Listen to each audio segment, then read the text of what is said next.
વસેલો છે।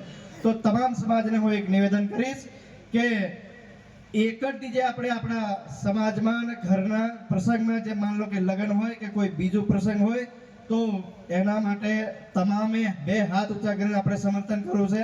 અને તમામ દરેક ગામ લોકોને મેં વિનંતી કરીશ કે આગેવાનોને વિનંતી કરીશ તમે લોકો આ વાત જે આપણે અહીંયા કરી છે શિક્ષણ બાબતે કે સામાજિકના વધારાના ખર્ચા પ્રમાણે જે વાત કરી છે એ તમામ લોકોએ તમારા આજુબાજુના આગેવાનોને જઈને કહેવાનું છે।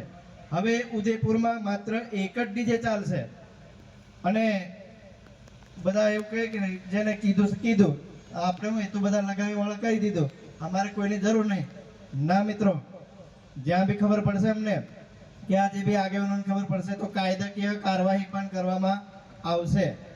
અને જેને બી ડીજે લેવાનું છે પરમિશન વાળું એક જ ડીજે છે એ ડીજે જે તે તમારા લાગતા વળગતા બીટ કે પોલીસ સ્ટેશનના હદમાં રહીને જે આવતું ગામ હશે એ લોકોએ ત્યાં પરમિશન તમને આપશે માત્ર એક જ ડીજેની બરાબર। પ્રવૃત્તિ થાય જવાબદાર તમે રહેશો બરાબર।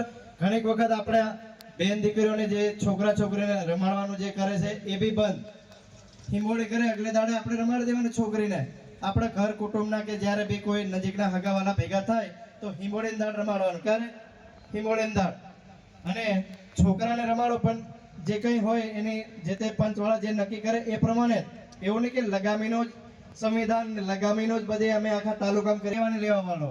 એટલે બધા સરપંચોને બી આપણે વિનંતી કરીશું ભાંગવા તોડવાનો જે નિયમ બધા બનાવી રાખ્યો છે એ બી અંકુશ લાવવો પડે બરાબર। જેને પોતાની દીકરી વાલી છે જેનો છોકરો વાલો છે એ પોતાના મા બાપ હાચવે પછી એમ કે અમારી આબરૂ જતી રહી અમારે આવું થઈ ગયું।